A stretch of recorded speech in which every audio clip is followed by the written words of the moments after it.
දෙවියන් වහන්සේට ස්තුතියි අපිට උන්වහන්සේගේ වචනේ දී තිබෙන නිසා අද මම සතුටු වෙනවා මේක ආශිර්වාදයක් කොට ගන්නවා ඔබට උන්වහන්සේගේ වචනය පැහැදිලි කිරීමක් උන්වහන්සේගේ පරිවිඩයක් ඔබ ඉදිරියේ ගෙනෙන්නට ලැබුණ මේ අවස්ථාව නිසා ස්වාමීන් අපි යටත් වෙන ඔබ වහන්සේගේ ආත්මයට ඔබ වහන්සේ අපිට කතා කරන්න අපිට උගන්වන්න සත්‍යතාවය තුළ අපිව තබන්න කියලා ඉල්ලන්නේ ජේසුස් ක්‍රිස්තුස් වහන්සේගේ නාමයෙන් ආමේන්. ඉතින් මේ කාලේ අපි දන්නවා අපි හැමෝම විවිධ පසුබිම් තුළ එක එක රටවල් වල ලොක්ඩවුන් වෙලා ඉන්නවා, ගෙවල් වලට හිර වෙලා ඉන්නවා. සමහර කට්ටියට මේ අවස්ථාවේදී පවා වැඩට යන්න සිදු වෙලා තිබෙනවා. ඒත් එක්කම ලෝකේ වෙන දේත් එක්කම ලෝකේ සිදු වෙන්නේ මොනවද කියලා අපි දන්න අතරතුර අපි දැනගත යුතුයි මේ දේවල් එක්කම ආත්මික තලයේ නැත්තම් ආත්මික ලෝකේ දේව රාජ්‍යයේ මොකක්ද මේ සිදු වෙන්නේ? අපි මේ කාලයේදී ප්‍රතිචාර දැක්විය යුතු ක්‍රමය කුමක්ද? කොහොමද අපි ප්‍රතිචාර දක්වන්නේ? කොහොමද මේකට අපි මුහුණ දෙන්නේ? සබාවක් හැටියට ඒක තමයි අපිට තියෙන ලොකුම වගකීම. ඉතින් මේ කාලේ මගේ ආත්මය තුළ මගේ හදවත තුළ වැඩියෙන්ම දැන් මේ පහුගිය මාසය පුරාවටම මේ පදය මගේ හදවතේ ලොකු බරක් සහ හදවතේ ලොකු උවමනාවක් මේ පදය ගැන තිබුණා. ඉතින් මම ඒක කියවුවා නැවත කියවනවා.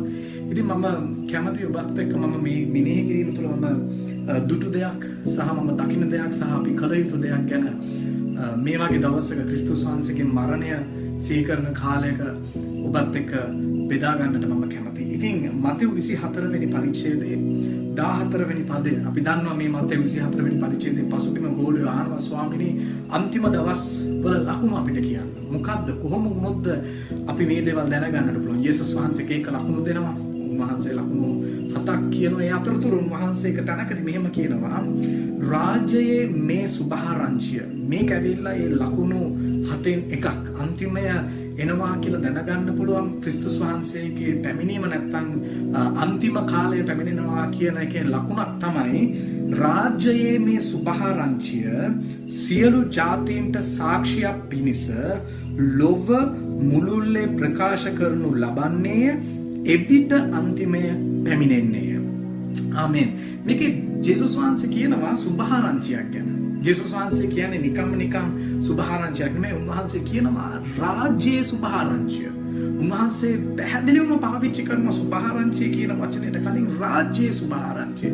අද අපි ගොඩක් අය සුභාරංචිය කියනවා. අපි ගොඩක් අය ඉගෙන ගන්නවා සුභාරංචිය කියන්නේ. මම දන්නවා විවිධ පාඨමාලාවන් තිබෙනවා. සුභාරංචිය කොහොමද කියන්නේ? සුභාරංචිය කොහොමද කියන්නේ කියන එක. නමුත් ජේසුස් වහන්සේ මෙතන ඉතාමත්ම පැහැදිලිව අපිට සුභාරංචිය කියන්නේ මොකක්ද කියන අවබෝධය අපිට දෙනවා. උන්වහන්සේ කියනවා රාජ්‍යයේ සුභාරංචිය තමයි පතල කළ යුත්තේ. ඉතින් රාජ්‍යයේ සුභාරංචිය කියන්නේ මොකක්ද? දන්නවද?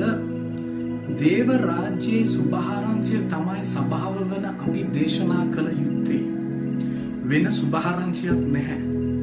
මම දකිනවා මේ කාලේ ගොඩක් අන්‍ය භක්තිකයන් අන්‍ය ජාතීන් දෙවියන් වහන්සේට අගෞරව කරනවා. සභාවට අගෞරව කරනවා. සහ සභාවටම අගෞරව කරගන්නවා. මොකක්ද මේකට හේතුව? මම දකින එක දෙයක් තමයි අපි දේශනා කරන සුභාරංචිය වැරදි. අපි දේශනා කරන්නේ අපි නැත්තම් තව කෙනෙකුට කියන්නේ රාජ්‍යයේ සුභාරංචිය නෙමෙයි. තව කෙනෙකුට අපි දේශනා කරන්නේ මේ ජේසුස් වහන්සේ උගන්වන සුභාරංචිය නෙමෙයි. පාවුල් තුමා දේව වචනේ උගන්වන සුභාරංචිය නෙමෙයි. අපි දැනුවත්ව හෝ නොදැනුවත්වම බොහෝ දෙනෙක් මේ සඵලත්වයේ සුභාරංචිය දේශනා කරනවා. මොකක්ද මේ සඵලත්වයේ සුභාරංචිය කියන්නේ? සඵලත්වයේ සුභාරංචිය කියන්නේ හැමදේම හරියන්න ඕනේ. නුඹ ආර්ථිකව ඉහළ තැනක ඉන්න ඕනේ. නුඹ සෞඛ්‍ය සම්පන්නව ඉහළ තැනක සිටින්නට ඕනේ. නුඹ දුප්පත් වෙන්න බෑ. නුඹ රෝගීව ඉන්න බෑ. නුඹ යාඥා කරන සියල්ල ලැබෙන්න ඕනේ. අන්නේ එවැනි ඉගැන්වීමක් තමයි මේ සඵලත්වයේ ඉගැන්වීම කියන එක කරන්නේ. ඉතින් ඇයි දේව රාජ්‍ය සුභාරංචිය එක පැත්තකින් තිබෙනකොට මේ සභාවන් තුල සඵලත්වයේ ඉගැන්වීම කියන එක නැගගෙන ඉන්නේ. ඔබ දන්නවද? සඵලත්වයේ සුභාරංචිය ක්‍රිස්තුස් වහන්සේගේ ඊම ප්‍රමාද කරනවා. මම නැවත කියන්නම්. සඵලත්වයේ සුභාරංචිය ක්‍රිස්තුස් වහන්සේගේ ඊම ප්‍රමාද කරනවා. මොකද දේව වචනේ පැහැදිලි රාජ්‍යයේ සුභාරංචිය මුළු ලෝකේ පතලුණාම තමයි මුළු ලෝකෙ මුළුල්ලේක ප්‍රකාශ වුණාම තමයි අන්තිමේ පැමිණෙන්නට යන්නේ. ඉතින් විරුද්ධකාරයා යක්ෂයා ඊටාත්ම සූක්ෂම විදියට සභාව තුලින් දේවදාසයන් තුලින් රාජ්‍යයේ සුභාරංචිය මුඛයෙන් ප්‍රකාශ නොකර සඵලත්වයේ සුභාරංචිය ප්‍රකාශ කරන තැනටපත් වෙනවා. ඒ නිසා තමයි අද ගොඩක් නිග්‍රහ කරන්නේ. කෝ ඔය දෙයියෝ අරව කරපු දෙයියෝ කෝ අද විල්ලා මේ කොරෝනා රෝගීන් සුව කරන්න බැරි. ඇයි? අද ගොඩක් අය දෙවියන් වහන්සේව සොයන්නේ විසඳුම තුලින්. ගොඩක් අය දෙවියන් වහන්සේව සොයන්නේ පිළිතුරු තුලින්. ගොඩක් අය දෙවියන් වහන්සේව සොයන්න බලන්නේ හාස්කම් තුලින්. ඇයි දන්නවද? අපි ප්‍රමෝට් කරලා තියෙන්නේ. අපි දෙවියන් වහන්සේගේ සුභාරංචිය ප්‍රකාශ කරලා තියෙන්නේ උන්වහන්සේ සපයන දෙවියන් වහන්සේ හැටියට. හැබැයි රාජ්‍ය සුභාරංචිය හත්පසින්ම වෙනස්. රාජ්‍ය සුභාරංචිය කියන්නේ මොකද්ද? ජේසුස් වහන්සේ කාන්තාරයට ගිහිල්ලා දවස් 40ක් නිරහර ඉඳලා එළියට ආපු ගම උන්වහන්සේගේ පළවෙනි සුභාරංචිය, උන්වහන්සේගේ පළවෙනි දේශනාව තමයි, උන්වහන්සේගේ වචන තමයි මතෙව් 4 වෙනි පරිච්ඡේදයේ 17 වෙනි පදයේ කියනවා. එතෙන් පටන් යේසුස් වහන්සේ පසුතැවිලි වෙයල්ලා මක්නිසාද ස්වර්ග රාජ්‍ය ලං වී තිබේය කියා දේශනා කරන්න පටන් ගත්සේක. ජේසුස් වහන්සේගේ දේශනාවම ප්‍රකාශ කරනවා මොකක්ද මේ රාජ්‍ය සුභාරංචිය? රාජ්‍ය සුභාරංචිය කියන්නේ පශ්චාත්තාප වීමයි. රාජ්‍ය සුභාරංචිය කියන්නේ පශ්චාත්තාප වීම තුළින් පාපයට සමාව ලැබෙනවා. ඒ විතරක් නෙමෙයි, අපේ ජීවිතයේ යේසුස් වහන්සේ පිළිගත්තාම අපිට මේ පාපිෂ්ඨ ලෝකයෙන් ගැලවීම ලැබෙනවා. ඒ වගේම අපිට ස්වර්ග රාජ්‍ය සදාකාල ජීවනය ලැබෙනවා කියන සුභාරංචිය තමයි රාජ්‍ය සුභාරංචිය කියන්නේ. ඔබ දන්නවද මේ ලෝකේ ඉන්න හැම කෙනෙකුටම තිබෙන පොදු ප්‍රශ්නය තමයි පාපය. මම හැම වෙලේම කියනවා අපිට තිබෙන්නේ ආර්ථික ප්‍රශ්නයක් නෙමෙයි, අපිට තියෙන්නේ ආත්මික ප්‍රශ්නයක්. ආත්මික ප්‍රශ්නේ මොකද්ද? පාපයයි. මිනිසයන්ට අවශ්‍ය එකම විසඳුම පාපයයි. මේ ලෝකේ වැටුනේ පාපය නිසා. යේසුස් වහන්සේ මේ ලෝකෙට ආවේ පාපෙන් මිනිසයව ගලවන්න, වෙන මොනවටවත් නෙමෙයි. හැබැයි අද රාජ්‍ය සුභාරංචිය යටපත් කරගෙන මේ සඵලත්වයේ සුභාරංචිය ඉහළට එනවා. මිනිස්සු දෙවියන් වහන්සේව හොයන්නේ වැරදි ආකල්පයකින්, වැරදි කෝණයකින්, වැරදි දෘෂ්ටි කෝණයක් තියාගෙන තමයි දෙවියන් වහන්සේ වෙතට එන්නේ. අපි හැම වෙලෙම කියන්නේ දෙවියන් වහන්සේට ඔබේ රෝගී සුව කරන්න පුළුවන්. ඔව්, උන්වහන්සේට රෝගී සුව කරන්න පුළුවන්. දෙවියන් වහන්සේට ඔබේ අවශ්‍යතා සපයන්න පුළුවන්. ඔව්, උන්වහන්සේට අපේ අවශ්‍යතා සපයන්න පුළුවන්. නමුත් සුභාරංචිය ඒක නෙමෙයි. සුභාරංචිය තමයි ඔබේ පාපයට සමාව දෙනවා කියන්නේ. ඔබේ අකුසලට දෙවියන් වහන්සේට සමාව දෙන්න පුළුවන්. ජේසුස් ක්‍රිස්තුස් වහන්සේ මේ ලෝකෙට ආවේ ඔයාගේ මගේ පව් වෙනින් කුරුසයෙන් මැරිලා ඔබයි මමයි ගෙනින්න ඕනේ දුක දඬුවම උන්වහන්සේගේ කරපිට අරගෙන ඔයාවයි මාවයි උන්වහන්සේ දඬුවමෙන් නිදහස් කරා. ඒක තමයි රාජ්‍ය සුභාරංචිය. ඒක තමයි එකම සුභාරංචිය. ඔබ දන්නවද ඔබේ අවශ්‍යතාවයට අද පිළිතුරක් ලැබෙයි. නමුත් හෙට තවත් ප්‍රශ්නයක් ආපු ගමන් ඔබට ඒකට පිළිතුර අවශ්‍ය වෙයි. හැබැයි පාපයේ විසඳුම දෙවියන් වහන්සේගේ පුත්‍රයාණන් තුල ලැබෙනා ගැලවීමයි. ඒක තමයි සුභාරංචිය. බලන්න, දේව රාජ්‍ය සුභාරංචිය කියන්නේ පාපේ වහල්කමින් නිදහස් වීමයි. රෝම 6 වෙනි පරිච්ඡේදයේ 18 වෙනි පදයේ කියනවා පාපයෙන් නිදහස් කරනු ලදු ධර්මිෂ්ඨකමේ දාසයන් වූ බැවින් දෙවියන් වහන්සේට ස්තුති වේවා. මේක කියනවා අපිව පාපයෙන් නිදහස් කරලා දෙවියන් වහන්සේ දැන් අපිව දාසයන් කරලා තියෙන වෙන මොනකටද නෙමෙයි, ධර්මිෂ්ඨකමේ දාසයන් කරලා තිබෙනවා දෙවියන් වහන්සේ.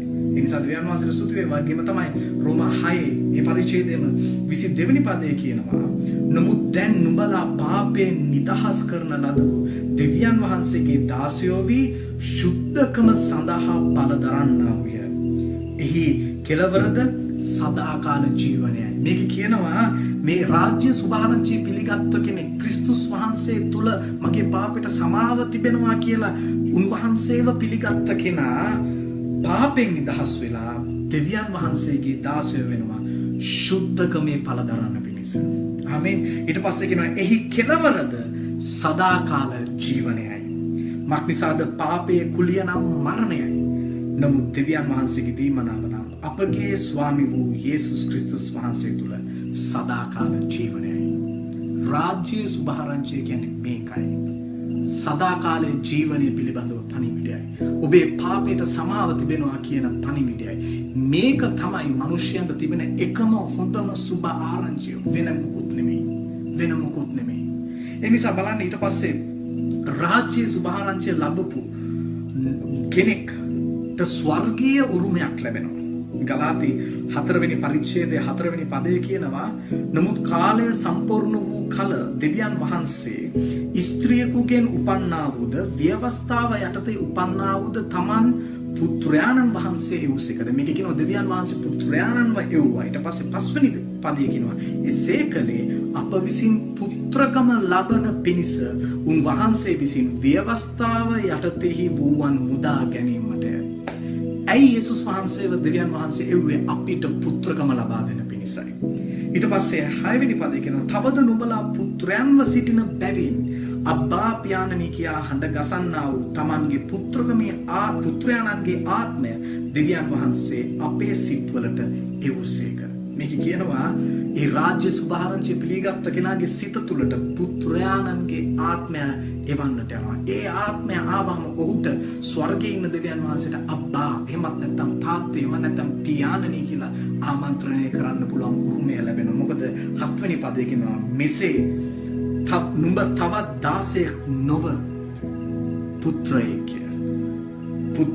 පුත්‍රයෙක් නම් දෙවියන් වහන්සේ කරන කොටගෙන උරුමකාරයෙක්. ආමෙන්.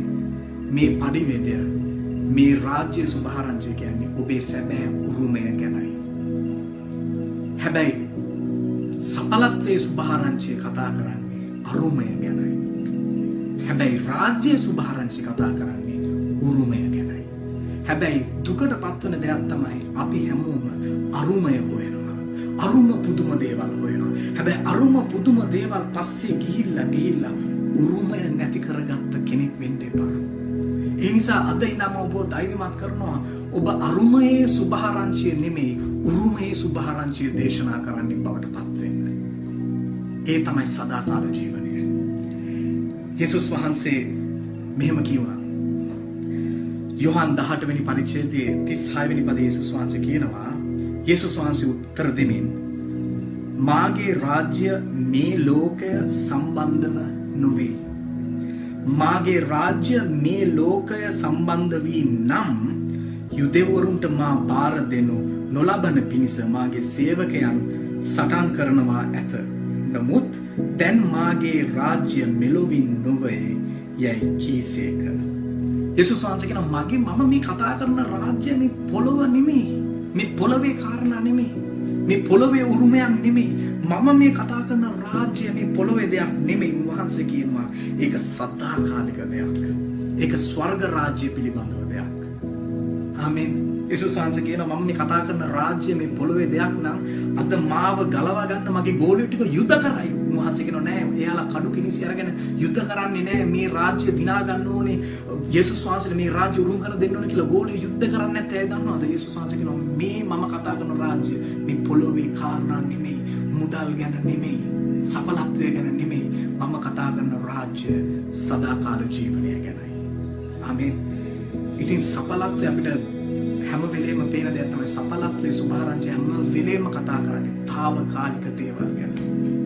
මේ ලෝකයේ කාරණා ගැන. මේ ලෝකයේ කාරණා වලට ඔබ යොමු කරනවා. මේ ලෝකයේ දේවල් පස්සෙන් යන්න කියලා ඔබ ධෛර්යමත් කරනවා. ඔබ දන්නවද හරි දුකට දෙයක් තමයි සඵලත්වයේ සුභාරංචිය හැම වෙලේම මිනිහෙක්ගේ මනස වෙනස් කරනවා. ඔහු හිතනවා අනේ මට මේ රෝගය හැදුනේ මගේ මොන හරි වැරද්දක් නිසා. මට අවශ්‍ය මේ සල්ලි ටික නැත්තේ මගේ මොකක් හරි ඇදහිල්ල දුර්වලකමක් නිසා. නෑ එහෙම දෙයක් නැහැ. ඔබේ ආර්ථික තත්ත්වයෙන් ඔබේ ආත්මික තත්ත්වය මනින්න බෑ. මොකද ඔබට මේ මුළු ලෝකෙම ලබාගෙන සදාකාල ජීවනය නැති කරගන්න පුළුවන් කියලා දේ වචනේ කියනවා. ආමෙන්. ඒ නිසා සඵලත්වයේ සුභාරංචිය තාවකාලික දෙයක් වන අතර රාජ්‍ය සුභාරංචිය හැම වෙලෙම කතා කරන්නේ සදාකාලික දේ ගැනයි. පෞතුමා ලස්සනට මේ රාජ්‍ය සුභාරංචිය මේ සුභාරංචිය කියන්නේ මොකක්ද කියන එක ලස්සනට ගලාති පොතේ පළවෙනි පරිච්ඡේදයේ 4 වෙනි පදේ මෙහෙම කියනවා. උන්වහන්සේ දැන් තිබෙන නපුරු ලෝකයෙන් අප ගලවන පිණිස අපගේ පිය වූ දෙවියන් වහන්සේගේ කැමැත්ත ලෙස අපේ පව් නිසා තමන්ම පාවා දුන්සේක. යේසුස් වහන්සේ ගැන පෞතුමා කියන්නේ මෙහෙමයි. උන්වහන්සේ දැන් තිබෙන නපුරු ලෝකයෙන් අපව ගලවන්නට. ලෝකයෙන් අපව ගලවන්න. ලෝකයේ කාරණාවලින් අපව ගලවන්න තමයි. පිය වූ දෙවියන් වහන්සේගේ කැමැත්ත ලෙස යේසුස් වහන්සේ අපේ පව් නිසා තමන්වම පාවා දුන්නේ. උන්වහන්සේට සදාකාලෙන් සදාකාලයටම ගෞරවය වේවා. ආමෙන්. ඊට පස්සේ 6 වෙනි පදේ මෙහෙම කියනවා. ක්‍රිස්තුස් වහන්සේගේ කරුණාව කරුණ කොටගෙන නුඹලා කැඳ වූ තැනන් වහන්සේ කෙරෙන් නුඹලා මෙපමණ ඉක්මනින් අන් සුභාරංචියකට හැරී යනවාට මවිත වෙමි. පෞතුමා කියනවා ක්‍රිස්තුස් වහන්සේගෙන් ඔයාලට කරුණාව ලැබුණා. මම හරි සුභාරංචිය කිව්වා. නමුත් මෙච්චර ඉක්මනින් නුඹලා වෙන සුභාරංචියකට හැරුණා කියලා ගලාති සභාවට පෞතුමා කියනවා වෙන සුභාරංචියක් ගැන. ඒ කියන්නේ හරි සුභාරංචියකුත් තියෙනවා, වෙන සුභාරංචියකුත් තියෙනවා. හරි සුභාරංචියකුත් තියෙනවා, වැරදි සුභාරංචියකුත් තියෙනවා. සත්‍ය සුභාරංචියකුත් තියෙනවා, බොරු සුභාරංචියකුත් තියෙනවා. ඒ සුභාරංචිය හැම වෙලේම මොකක්ද දන්නවද කරන්නේ? 7 වෙනි පදේ කියනවා සමහරු නුඹලා කලබා. මම නැවත කියන්න සමහරු නුඹලා කලබා. මේ ගලාති පළවෙනි පරිච්ඡේදයේ 7 වෙනි පදේ සමහරු නුඹලා කලබා.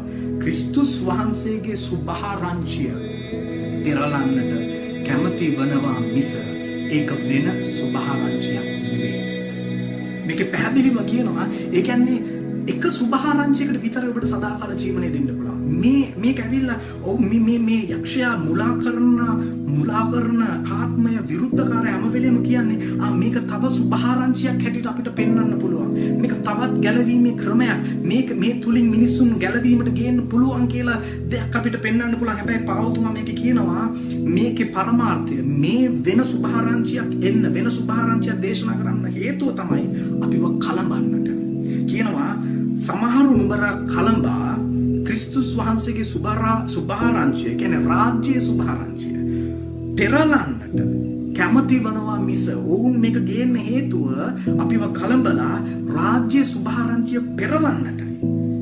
ඒක වෙන සුභාරංචියක් නෙමෙයි. සුභාරංචි ගොඩක් නෑ. සුභාරංචි එකයි තියෙන්නේ. ඒ සුභාරංචියට නම තමයි රාජ්‍යයේ සුභාරංචිය.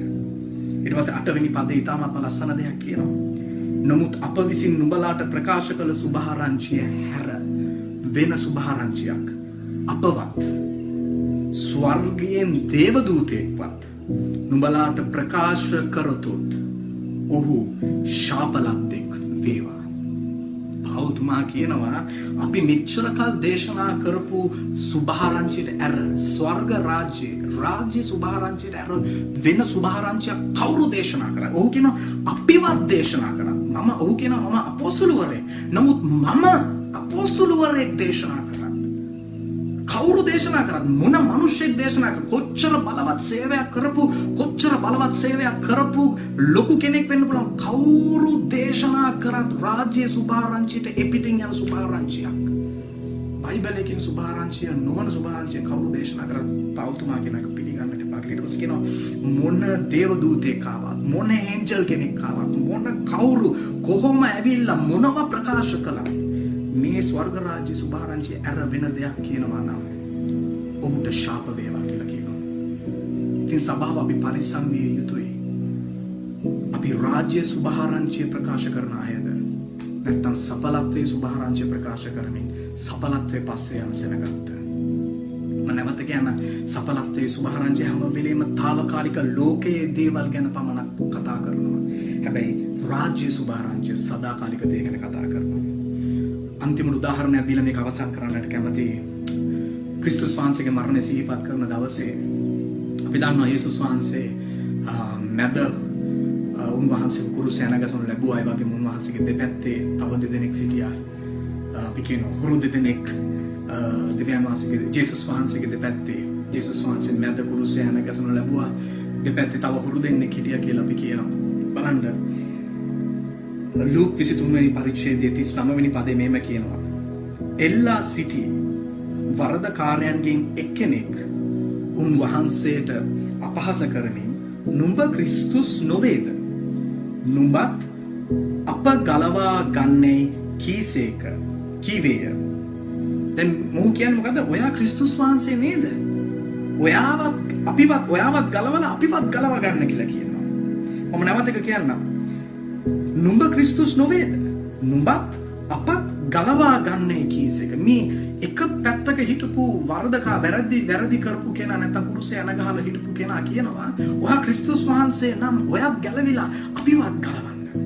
අන්න ඕක තමයි මේ සඵලත්වයේ සුභාරංචියේ ස්වરૂපය. ඒක හැම වෙලේම తాවකාලික ප්‍රශ්නෙන් ගැලවෙන්නට පාවිච්චි කරන සුභාරංචියක්. මට මේ ප්‍රශ්නේ තියෙනවා ඇත්තටම මේ දෙවියන් වහන්සේ නම් උන්වහන්සේ මේ ප්‍රශ්නේ මාව ගලවන්න ඕනේ. උන්වහන්සේ සැබෑවක් නම් උන්වහන්සේ මේ රෝගී මාව සුව කරන්න ඕනේ. උන්වහන්සේ ඇත්තනම් මේ මුදල මට ලබා දෙන්නට ඕනේ. උන්වහන්සේ ඇත්තනම් මම මේ වගේ යන්න බෑ. මම බයික් එකේ යන්න බෑ. මම කාර් එකක යන්න ඕනේ. මෙන්න මෙහෙම දේවල් කියනවා. මෙහෙම සුභාරංචියක් කියනවා. මේ එක පැත්තක හිටපු අනිත් මේ වර්ධිකාරයත් ඇහුවේම දෙයක්. ඔබ වහන්සේ ක්‍රිස්තුස් නම් ඔයාවත් ගලවලා අපිවත් ගලවන්න. මේ සඵලත්වයේ සුභාරංචිය කියන්නේ හැම වෙලේම හැම දෙයකම දෙවියන් වහන්සේ ගලවන්න පුළුවන් යහපත් සිතුවිලි, ධනාත්මක සිතුවිලි. මේක උන්වහන්සේ දෙවියන් වහන්සේ නම් උන්වහන්සේ ඔබව මේ තුලින් යවන්නේ නැහැ. මේක ඔබට වෙන්න විදියක් නැහැ. ඔබ මුදල් ප්‍රශ්න තුලින් යන්න විදියක් නැහැ. ඔබ දුක්පත් වෙන්න විදියක් නැහැ. ඔබට රෝගයේ ඉන්න විදියක් නැහැ කියන පණිවිඩය තමයි මේ වැරදි සුභාරංචිය නැත්තම් සඵලත්වයේ සුභාරංචිය කියන්නේ. හැබැයි දේව රාජ්‍යයේ සුභාරංචිය.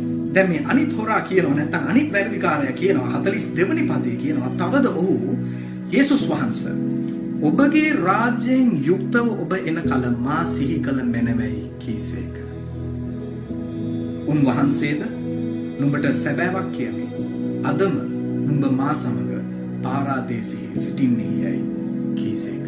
දැන් අනිත් වරදකරු අනිත් හොරා කියනවා ඔහු කිව්වේ නෑ මාව මේ ප්‍රශ්نين ගලවන්න මට සපයන්න මට මේ ප්‍රශ්نين මිදෙන්න ඕනේ කියලා ඔහු කිව්වේ නෑ. ඔහු සදාකාලික දෙයක් හොයලා කියනවා. ජේසුස් වහන්සේ ඔබගේ රාජ්‍යයෙන් යුක්ත ඔබ එන කල මාව සිහි කරන්න. ඔහු ඉල්ලුවේ සදාකාලික දෙයක්. අද ඔබ ඉල්ලන්නේ తాවකාලික දෙයද සදාකාලික දෙයද?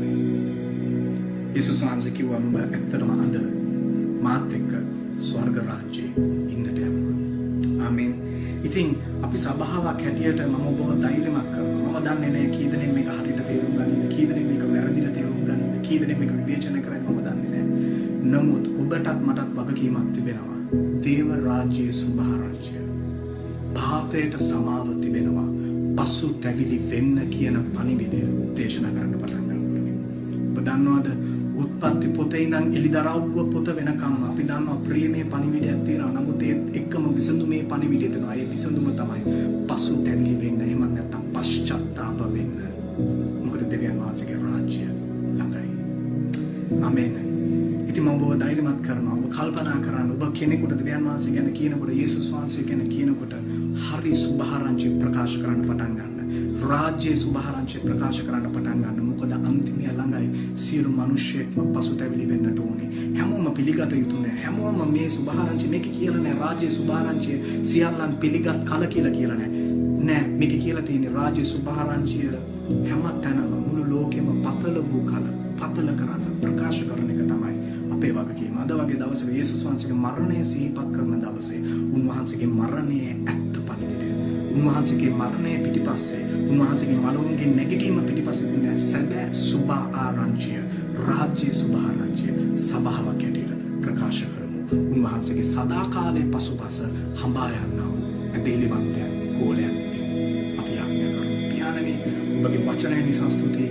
මම යාඥා කරනවා ශුද්ධාත්මයන්නි මේ හඬ අසන මේ පණිවිඩය අසන හැමෝටම ඔබ වහන්සේ මේක එළිදරව් කළ දුන්න වෙනවා. මේක වටහා ගන්නට උපකාර කළ වෙනවා. අද පටන් මේ වචනය අනුව ඔවුන්ගේ සුභාරංචියත් ඔවුන්ගේ ඉලක්කයත් හරිගස්ස ගන්න උදව් කළ වෙනවා. තාවකාලික දේන් ඇස් ඉවතට අරගෙන සදාකාලික දේ මත දුවන්න, සදාකාලික ඉලක්කය වෙත යන්නට ඔවුන්ගේ ආත්මය හදවත ඔබ වහන්සේ හරවන්නට කියලා මම යාඥා කරනවා. ස්වාමීනි ඔබ වහන්සේට ආරයි මේ හැම කෙනෙක්ම ස්වාමීන් අපිට සදාකාල ජීවනය දුන වෙනවා. ඒ වගේම අපේව පාවිච්චි කරන්න සදාකාලයේ පණිවිඩය නැත්නම් රාජ්‍ය සුභාරංචිය හැමෝටම ප්‍රකාශ කරන පිණිස අපිව වාජන ලෙස පාවිච්චි කළ වෙනවා. ජේසුස් වහන්සේගේ නාමයෙන්. ආමේන්.